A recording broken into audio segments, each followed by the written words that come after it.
नमस्कार, जयतु भारतः GST and other laws discussion and analysis के आज के अंक में आपका स्वागत है। जीएसटी काउंसिल की अभी हाल ही में संपन्न हुई 45वीं बैठक में यह निर्णय लिया गया था कि कुछ विषयों पर स्पष्टीकरण देता हुआ सर्कुलर जारी किया जाएगा। उनमें से एक विषय था स्कोप ऑफ इंटरमीडियरी।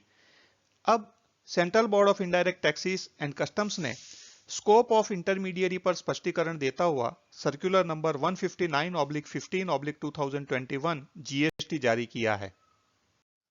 सर्कुलर में जो स्पष्टीकरण दिया है उसके बारे में जानकारी लेने से पहले कुछ अन्य रेलेवेंट चीजें जान लेते हैं। एक्सपोर्ट ऑफ सर्विस, इसकी definition section 2 subsection 6 IGST act में दी है। इसमें जो 5 कंडीशंस फुलफिल होनी चाहिए। Number 1, supplier of service India के अंदर होना चाहिए। Recipient of service outside India होना चाहिए। अपने आज के जो अंक के लिए इंपॉर्टेंट है, place of supply of service वह आउटसाइड इंडिया होनी चाहिए। इस प्रकार की सर्विस का पेमेंट कन्वर्टिबल फॉरेन एक्सचेंज में होना चाहिए। और जो सप्लायर ऑफ सर्विस और recipient of service way distinct person नहीं होने चाहिए। तो इनमें से जो इंटरमीडियरी का केस है उनमें कई बार बाकी की 4 कंडीशन तो फुलफिल हो जाती है, लेकिन जो 3 नंबर के केस में कंडीशन बताई हुई है, the place of supply of services outside India, वह फुलफिल नहीं होती है। जैसे हम एक एग्जांपल लें कि यदि स्क्रैप का बायर इंडिया में लोकेटेड है और स्क्रैप का सेलर आउटसाइड इंडिया लोकेटेड है। अब कोई ब्रोकर या एजेंट जो इंडिया में लोकेटेड है वह आउटसाइड इंडिया के सेलर्स को इंडिया में स्क्रैप बेचने में मदद करते हैं और उसके सामने अपना कमीशन या दलाली प्राप्त करते हैं। इस केस में आप देखोगे तो जो इंटरमीडियरी है वह लोकेटेड इन इंडिया है। जो सर्विस रिसिपिएंट है सेलर ऑफ स्क्रैप वो आउटसाइड इंडिया है। जो कमीशन मिल रहा है इंटरमीडियरी को वह भी कन्वर्टिबल फॉरेन एक्सचेंज में मिल रहा है। और यह इंटरमीडियरी और सेलर ऑफ स्क्रैप ये दोनों डिस्टिंक्ट पर्सन नहीं है। तो इस केस में इंटरमीडियरी को लगता है कि मुझे जो भी कमीशन प्राप्त हुआ है उसे एक्सपोर्ट मानना चाहिए और उस पर कोई जीएसटी नहीं लगना चाहिए। लेकिन इसमें जो थर्ड कंडीशन थी एक्सपोर्ट ऑफ सर्विस की, place of supply of service, वह आउटसाइड इंडिया होना चाहिए। यह कंडीशन फुलफिल नहीं होती, इसलिए इस प्रकार के ट्रांजैक्शन पर इंडिया के अंदर जीएसटी लगता है। इसी प्रकार का एक दूसरा एग्जांपल लें तो इंडियन स्टूडेंट्स कई फॉरेन यूनिवर्सिटीज में पढ़ने जाना चाहते हैं और फॉरेन यूनिवर्सिटीज इंडिया में जो वीजा कंसल्टेंट्स हैं उनके माध्यम से इन स्टूडेंट्स को अपने यहाँ एडमिशन देती है और उसके बदले में इन वीजा कंसल्टेंट्स को कुछ फीस या कुछ कमीशन या सर्विस चार्जेस देती है। इस केस में भी जो वीजा कंसल्टेंट्स हैं वे सर्विस प्रोवाइडर हैं, वे लोकेटेड इन इंडिया हैं। यूनिवर्सिटीज जो इन वीजा कंसल्टेंट्स की सर्विस लेती है वे लोकेटेड आउटसाइड इंडिया है। यह यूनिवर्सिटीज अपना कमीशन या service charges convertible foreign exchange में देती हैं। और ये यूनिवर्सिटी और इंटरमीडियरी वीजा कंसल्टेंट्स ये दोनों डिस्टिंक्ट पर्सन नहीं हैं। लेकिन यहां भी क्योंकि visa consultants as a intermediary India में लोकेटेड हैं, इसके लिए इसे एक्सपोर्ट ऑफ सर्विस नहीं माना जाता और इस प्रकार के जो सर्विस चार्ज रिसीव हुआ है उस पर इंडिया में जीएसटी भरना पड़ता है। जहां पर सप्लायर ऑफ सर्विस या रिसिपिएंट ऑफ सर्विस दोनों में से किसी एक का भी लोकेशन आउटसाइड इंडिया हो, उन केसेस में प्लेस ऑफ सप्लाई कैसे निश्चित करना, उसके लिए प्रोविजंस आईजीएसटी एक्ट 2017 के सेक्शन 13 में दे रखे हैं। इस सेक्शन 13 के सब सेक्शन 8 के अंदर यह दर्शाया हुआ है, the place of supply of the following services shall be the location of the supplier of service. इसमें क्लॉज बी में इंटरमीडियरी सर्विसेज दर्शाई हुई है। तो इंटरमीडियरी सर्विसेज के केस में जो सप्लायर का लोकेशन है, जहां पर सप्लायर स्थित है, उसी लोकेशन को प्लेस ऑफ सप्लाई माना जाएगा। इस प्रकार से जो हमने पहले दो एग्जाम्पल देखे, जिसमें पहले एग्जाम्पल में स्क्रैप का सेल करवाने के लिए इंटरमीडियरी सहायता करता है और दूसरे केस में वीजा कंसल्टेंट स्टूडेंट्स को फॉरेन यूनिवर्सिटी में एडमिशन दिलवाने में सहायता करता है। इन दोनों ही केस में जो इंटरमीडियरी थे वो इंडिया में स्थित थे, इसलिए प्लेस ऑफ सप्लाई ये सेक्शन 13 के सब सेक्शन 8 के हिसाब से इंडिया माना जाएगा, उसे out of India place of supply नहीं माना जाएगा। इसके कारण से एक्सपोर्ट ऑफ सर्विस की कंडीशन फुलफिल इन केसेस में नहीं होती है। इन्हीं सब डिस्प्यूट्स या इन्हीं सब दुविधाओं को दूर करने के लिए अब यह सीबीआईसी ने सर्कुलर जारी किया है कि इंटरमीडियरी सर्विसेज किसे माना जाएगा।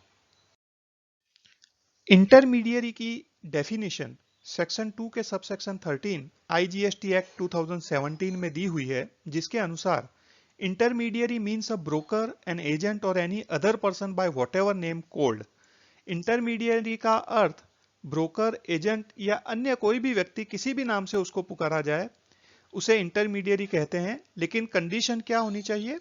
हु अरेंजेस और facilitates the supply of goods और सर्विसेज और बोथ और सिक्योरिटीज बिटवीन टू और मोर पर्सन्स।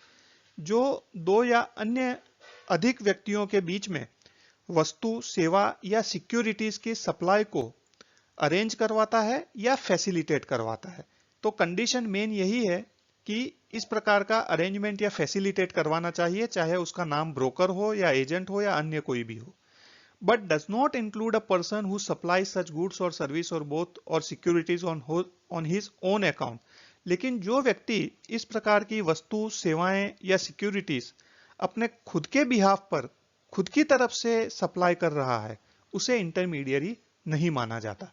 अब इस डेफिनेशन को स्टेप बाय स्टेप इस सर्कुलर में समझाया गया है, वह देख लेते हैं।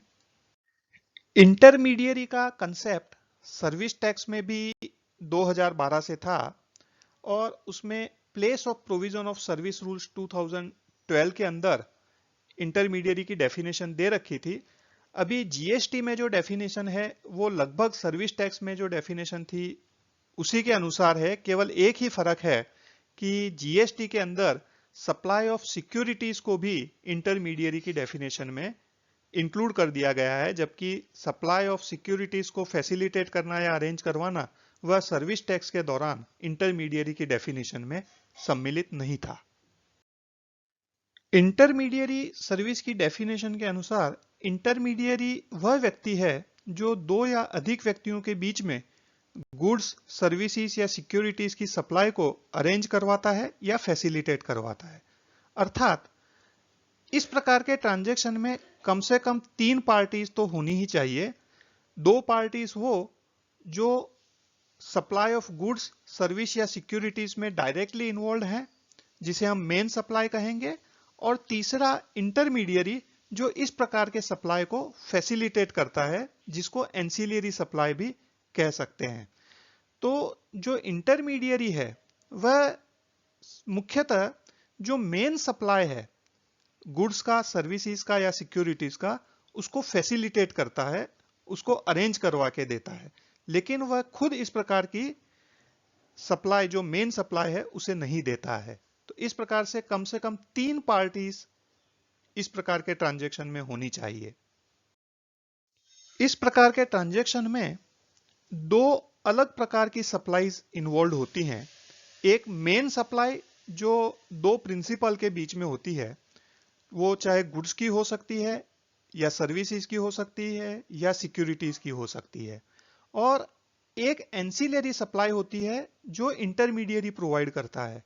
यह एंसिलरी सर्विस अर्थात जो फैसिलिटेट करता है या अरेंज करवा के देता है मेन सप्लाई को, वह सप्लाई इंटरमीडियरी सर्विस के दायरे में आती है। लेकिन यदि कोई व्यक्ति खुद के बिहाफ पर सप्लाई करता है, खुद ही वह मेन सप्लाई देता है प्रिंसिपल टू प्रिंसिपल बेसिस पर, तो उस सप्लाई को एंसिलरी सप्लाई नहीं माना जाएगा और इसलिए इंटरमीडियरी सर्विस के दायरे में वह नहीं आएगी। इंटरमीडियरी की डेफिनेशन के अनुसार इंटरमीडियरी ब्रोकर हो सकता है, एजेंट हो सकता है या अन्य किसी भी नाम से उसे हम बुला सकते हैं, लेकिन उसकी मेन कंडीशन यह है कि वह मुख्य सप्लाई ऑफ गुड्स, सर्विस या सिक्योरिटीज को अरेंज या फैसिलिटेट करता होना चाहिए। इस डेफिनेशन के हिसाब से जो अरेंजमेंट करना है मेन सप्लाईज का, तो वह कार्य एक सब्सिडियरी रोल में उसका रहता है या सपोर्टिव रोल में रहेगा इंटरमीडियरी का काम। मुख्य सप्लाई जो है वह मेन सप्लाई है और इंटरमीडियरी का रोल एक सपोर्ट के हिसाब से, एक सब्सिडियरी रोल के हिसाब से रहेगा।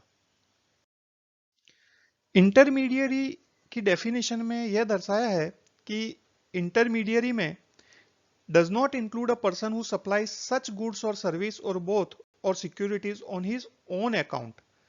तो such goods और services और both और securities, इसमें सच का अर्थ यह है कि जो मेन सप्लाई है, मेन सप्लाई इंटरमीडियरी खुद के अकाउंट पर नहीं करता होना चाहिए, अन्यथा उसे इंटरमीडियरी की श्रेणी में नहीं रखा जा सकेगा। तो यदि मेन सप्लाई फुल्ली या पार्टली इंटरमीडियरी करता है तो उसे वास्तव में इंटरमीडियरी नहीं कहा जा सकता।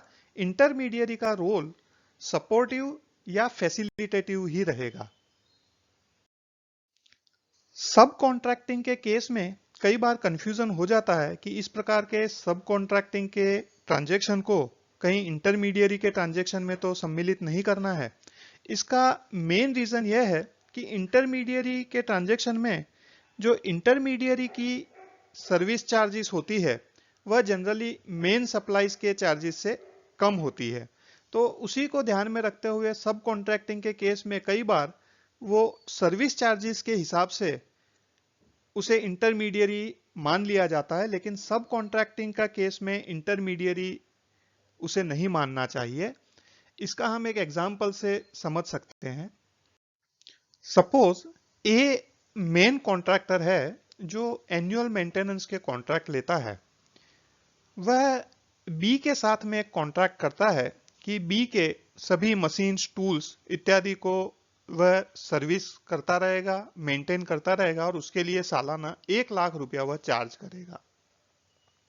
अब ए उसके पास कार्य ज्यादा होने से या अन्य किसी भी कारण से यह पूरा कॉन्ट्रैक्ट सब कॉन्ट्रैक्टर सी को दे देता है और सी से यह कहता है कि आप बी के सभी मशीनों का रिपेयरिंग, मेंटेनेंस इत्यादि पूरे साल के लिए करो, उसके लिए आपको 90,000 रुपीज दिए जाएंगे। इस पूरे ट्रांजेक्शन में ए को नेट 10,000 रुपीज का बेनिफिट हुआ, लेकिन यहां पर ना तो ए को इंटरमीडियरी माना जाएगा ना सी को इंटरमीडियरी माना जाएगा। किसी केस में ऐसा दुविधा हो सकती है कि क्या ए ने सी और बी को बीच में ट्रांजैक्शन करवा के केवल एज अ इंटरमीडियरी काम किया है, एज अ फैसिलिटेट किया है। तो इस केस में ए ने एज अ फैसिलिटेटर कार्य नहीं किया है। जो ट्रांजैक्शन है ए और बी के बीच का वह भी प्रिंसिपल टू प्रिंसिपल बेसिस पर है और ए और सी के बीच में ट्रांजैक्शन भी प्रिंसिपल टू प्रिंसिपल बेसिस का है। इसलिए इसमें कोई भी ट्रांजैक्शन इंटरमीडियरी का नहीं है और कोई भी सप्लाई इंटरमीडियरी के दायरे में नहीं आएगी। यह एक बहुत ही महत्वपूर्ण स्पष्टीकरण है। इंटरमीडियरी के स्कोप को क्लैरिफाई करने के लिए कुछ इलस्ट्रेशन भी इस सर्कुलर में दिए गए हैं। जो पहला इलस्ट्रेशन या एग्जाम्पल है उसमें ए एक मशीन का मैन्युफैक्चरर और सप्लायर है। सी इस मैन्युफैक्चरर सप्लायर को बायर आइडेंटिफाई करने में मदद करता है और इसकी मदद से यह मशीन सेल करने का ट्रांजैक्शन ए और बी के बीच में हो जाता है, जिसके लिए सी ए से अपना सर्विस चार्जेस लेता है। इस केस में ए और बी के बीच में जो मशीन का सप्लाई का ट्रांजैक्शन हुआ है वह मेन सप्लाई है और सी ने इस ट्रांजैक्शन को फैसिलिटेट किया है, अरेंज करवाया है, यह सब्सिडियरी या सपोर्टिव ट्रांजैक्शन है। इस केस में सी का जो रोल है वह इंटरमीडियरी का रोल है और सी को जो कमीशन या सर्विस चार्ज मिला है वह एज अ इंटरमीडियरी मिला है। यह हमने पहले भी जो एग्जांपल में देखा था कि फॉरेन कंट्रीज से स्क्रैप का ट्रांजैक्शन होता है। गुड्स के ट्रांजैक्शन में यह समझना फिर भी थोड़ा सा सरल है। सर्विसेज के ट्रांजैक्शन में थोड़ा सा यह इंटरमीडिएरी का रोल समझने में दिक्कत आ सकती है। उसके लिए यह एक बहुत ही अच्छा एग्जाम्पल इस सर्कुलर में दिया है कि ए एक सॉफ्टवेयर कंपनी है जिसका कॉन्ट्रैक्ट बी के साथ है और वह बी को कस्टमाइज सॉफ्टवेयर बनाकर देना चाहती है। यह ए और बी के बीच में प्रिंसिपल टू प्रिंसिपल बेसिस पर ट्रांजैक्शन है और यह मेन सप्लाई है। अब यह सॉफ्टवेयर बनाने के लिए ए ने कुछ कार्य सी को दिया है कि डेवलपमेंट और डिजाइन आप बना के देंगे। तो वह किस प्रकार से डेवलप करना है, क्या डिजाइन करना है, वह डायरेक्टली जानने के लिए सी बी के साथ में इंटरेक्ट करता है, उनको किस प्रकार का सॉफ्टवेयर चाहिए उसके बारे में कुछ जानकारी लेता है। लेकिन केवल इतने मात्र से सी इंटरमीडिएरी के रोल में नहीं आ जाएगा, क्योंकि सी का भी जो ए के साथ में ट्रांजैक्शन है वो प्रिंसिपल टू प्रिंसिपल बेसिस पर ही है और उनका रोल इंटरमीडिएरी का या सब्सिडियरी रोल नहीं है। अन्य एग्जाम्पल में एक इंश्योरेंस कंपनी जो विदेश में स्थित है वह इंश्योरेंस क्लेम प्रोसेसिंग का कार्य भारत में देना चाहती है और इसके लिए वह किसी व्यक्ति क्यू से कांटेक्ट करती है कि हमें इस प्रकार की कोई एजेंसी या इंश्योरेंस क्लेम प्रोसेसिंग सर्विस देने वाली फर्म आप ढूंढ के दे। क्यू आर से कांटेक्ट करते हैं और पी और आर के बीच में एग्रीमेंट करवा देते हैं कि आर जो है वह इंश्योरेंस कंपनी पी के लिए इंश्योरेंस क्लेम प्रोसेसिंग करेंगे। जितना भी पैसा इस सर्विस के लिए आर को मिलेगा उसका कुछ परसेंटेज, समझो कि 1% क्यू को अपनी सर्विसेज के लिए मिल रहा है। इस केस में जो विदेश की इंश्योरेंस कंपनी पी है और जो भारत में स्थित इंश्योरेंस क्लेम प्रोसेसिंग सर्विस देने वाली कंपनी आर है, इन दोनों के बीच में मेन सप्लाई है, जबकि क्यू ने इस ट्रांजैक्शन को फैसिलिटेट करवाया है, इसलिए क्यू का रोल इंटरमीडिएरी का है और क्यू को जो भी सर्विस चार्ज मिल रहा है वह इंटरमीडिएरी सर्विस के दायरे में आएगा और यदि क्यू इंडिया में स्थित है तो इस केस में उस पर जीएसटी लगेगा। नेक्स्ट एग्जाम्पल में यह बताया गया है कि यदि फॉरेन में स्थित कोई मैन्युफैक्चरर सप्लायर है, वह गुड्स पूरी दुनिया में बेचते हैं, लेकिन जो कस्टमर्स की कंप्लेन आती है उससे रिलेटेड एक बीपीओ बिजनेस प्रोसेस आउटसोर्सिंग वह इंडिया में स्थित जो कंपनी है उसे देना चाहते हैं। इस प्रकार का जो ट्रांजैक्शन है वह प्रिंसिपल टू प्रिंसिपल बेसिस पर है। इसमें वैसे भी केवल दो ही पार्टी इन्वॉल्व है, थर्ड पार्टी कोई इन्वॉल्व है नहीं। तो इस प्रकार से यह जो ट्रांजैक्शन है यह इंटरमीडिएरी सर्विस नहीं माना जाएगा, यह दो प्रिंसिपल के बीच में मेन सप्लाई ऑफ सर्विस है, इसलिए इसको इंटरमीडिएरी के दायरे में नहीं गिन सकते। सर्कुलर में तो नहीं दिया है, लेकिन एक एग्जाम्पल देख लेते हैं। एक मशीन का सप्लायर है जो आउटसाइड इंडिया में है और उसे अपने मशीन्स इंडिया में बेचनी है। उसके लिए कस्टमर्स इंडिया के अंदर है।